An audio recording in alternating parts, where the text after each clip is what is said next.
조갑제 TV 시청자 여러분 안녕하십니까. 2020년 11월 3일 오후 3시 58분입니다. 역대 법무장관 중에서 추미애 씨처럼 정치적 편향성을 노골적으로 인사에 그리고 수사지휘권 발동에 그리고 평소 국회에서의 답변을 통해서 드러낸 적이 없었습니다. 역대 법무장관 중에서 가장 정치 편향적이라고 볼 수 있는 이분이 오늘 검사들이 정치적 편향으로 가서는 안 된다는 취지의 말을 했습니다. 국민청원 게시판, 청와대의 국민청원 게시판에 커밍아웃한 검사들의 사표를 받으라는 글에 동의를 표시한 사람이 한 40만 명 되니까 여기에 답변하는 형식으로 간단한 입장문을 냈네요. 참 행동이 빠르긴 합니다. 국민청원에 담긴 국민들의 비판과 우려를 심각하게 받아들이며 검사들의 다양한 의견에도 귀 기울이고 있음 권력기관으로서 검찰의 정치적 중립은 그 어느 기관보다 엄중하게 요구되는 바, 특히 그 정점에 있는 검찰총장의 언행과 행보가 오히려 검찰의 정치적 중립을 훼손하고 국민적 신뢰를 추락시키고 있는 작금의 상황을 매우 중차대한 문제라고 생각함. 그럼에도 대다수의 일선 검사들이 묵묵히 맡은 바 업무에 충실하며 최선의 노력을 다하고 있음을 잘 알고 있고 법무장관으로서 검찰의 정치적 중립 담보에 대한 책임을 통감하고 있음. 검찰이 직접 위주의 수사기관이 아니라 진정한 인권 옹호기관으로 거듭나 모든 검사들이 법률가로서의 긍지를 가지고 국민을 위해 일할 수 있는 방향으로 검사들과 소통하여 검찰개혁을 완수하겠음. 검사들도 개혁의 길에 동참하여 줄 것을 기대함. 어떻습니까? 윤석열 검찰총장이 정치적 중립을 훼손하고 있다고 합니다. 뭐 묻은 뭐를 나무란다는 말이 딱 여기에 적용되는 것 아닐까요? 여기에 대해서 이 조선닷컴 기사에 의하면은 검찰 안팎에 쓴 추 장관의 이 같은 발언에 적반하장이라는 비판이 나온다고 했습니다. 지방의 한 검사는 장관이 평검사를 온라인에 버젓이 공개 저격한 뒤 총장이 정치적 중립을 훼손했다고 다른 이야기를 하고 있다. 이 사태의 본질은 지휘권과 인사권을 남용한 추 장관의 직권 남용 행태다. 재경지검의 한 부장검사는 장관이 외치는 검찰개혁의 실질이 이번 사태로 인해 드러난 것이다. 여권과 청와대 청원 등까지 동원해 또 한 번 검찰 길들이기에 나서고 있는 것이라고 꼬집었습니다. 청원 게시판에 문재인 지지 세력이 몰려가가지고 한 40만 정도의 동의를 누르니까 보통 한두 달 있다가 반응이 나오는 게 보통인데 금방 그걸 받아가지고 이렇게 하니까 이게 꼭 뭘 짜고 하는 것 아니냐. 공장 냄새가 든다 이겁니다. 추미애 씨의 하는 행동은 자꾸 공장 냄새가 나는 거예요.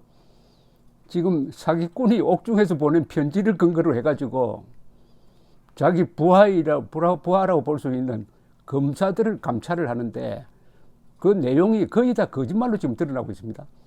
그것도 모자라가지고 그걸 근거로 해가지고 윤석열 총장의 수사지휘권까지 박탈하는 거짓말에 근거해가지고 거짓 정보에 근거해가지고 하는 이런 형태를 보이고 있는 사람이 정치 중립해라고 훈수를 두고 있습니다. 지금 윤석열 총장은 적폐 수사를 지휘할 때는 정치적 중립성을 보여주지 못했지만은 검찰총장이 되고 나서는 정치적 중립성을 지키려고 노력을 하고 있습니다. 그 전과 후가 많이 달라진 사람입니다. 그런데 추미애 씨는 시종일관 마치 법무장관이란 자리는 이게 민주당의 대표를 겸직하는 사람인 것처럼 이렇게 행동을 하고 있는데 정치적 중립 운운하니까 이 선웃음밖에 안 나옵니다. 근데 요사이 말 좀 조심해야 될 말이 있습니다. 이 커밍아웃이란 말인데요. 이 커밍아웃이라는 말은 이 동성애자가 자신의 성 정체성을 밝히는 것을 커밍아웃이라고 하는데, 그 커밍아웃을 부정적인 용어로 사용하는 데 대해서는 이것은 인권 침해가 있다 해가지고 그쪽 단체에서 상당히 싫어합니다. 더구나 이 추미애 씨는 입만 벌리면은 검찰이 인권 보호기관이 돼야 된다고 해요. 오늘 또 그런 이야기를 했습니다. 아니, 검찰이 기본적으로 수사기관 아닙니까? 수사를 통해서 피해자의 인권을 보호하는 거예요. 그 다음에 가해자의 인권은 그 다음입니다. 그런데 검찰이 직접 수사 위주의 수사기관이 아니라 진정한 인권 옹호기관으로 거듭나. 아니, 검찰이 인권 옹호기관이 되면은 이게 수사는 누가 합니까? 수사를 통해서 인권을 보호하는 겁니다. 인권이라는 것은 피해자의 인권도 있는 거예요. 피해자의 인권을 지켜주려면은 가해자를 잡아야 됩니다. 그리고 가해자가 범한 범죄만큼만 처벌해야지, 그거보다 예컨대 도둑질을 했는데 그 사람을 강도로 몰면 안 되죠. 그 정도는 가해자 인권이 보호받지만 기본적으로 검찰은 수사기관입니다. 인권 옹호기관이 아닌데 수사기관이 아니라 진정한 인권 옹호기관이라고 했으니까, 아니 그럼 이게 검찰이 인권단체입니까? 그렇게 이야기를 하면서도 자신이 카밍아웃, 어떤 검사가 법무장관을 비판을 하니까 커밍아웃 잘 했으니까 검찰 개혁 한번 당해봐라는 취지로 겁박하는 글을 써가지고 지금 검사들이 들고 일어난 것 아닙니까? 커밍아웃이란 말을 그렇게 쓰면 안 된다는 거예요. 커밍아웃이라는 말을 법무장관이, 인권옹호기관의 수장이라는 법무장관이 커밍아웃이라는 말로 동성애자의 인권을 해치고 있다 하는 비판을 지금 그쪽에서 하고 있습니다. 그러니까 인권 의식이 기본적으로 결여되어 있는 분이란 이야기입니다. 마치 오늘 추미애 장관 이걸 들어보면은 김정은으로부터 민주주의는 이렇게 해야 된다 하는 강의를 듣는 기분입니다. 김정은이가 한반도 평화는 이렇게 추진해 갑시다라고 이야기를 강연 듣는 기분이 든다 이겁니다. 추미애 장관은 장관직을 벗어나면 반드시 헌법 제7조와 만나게 될 겁니다.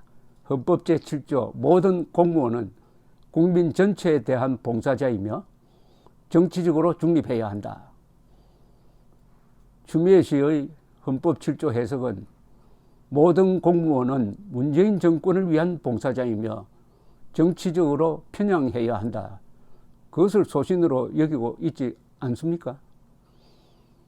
어찌하였든 추미애 법무장관이 윤석열 총장을 정치적으로 중립하지 않고 있다고 비판했다는 이 글 또한 앞으로 돌에 새겨야 될 날이 올 것 같습니다. 감사합니다.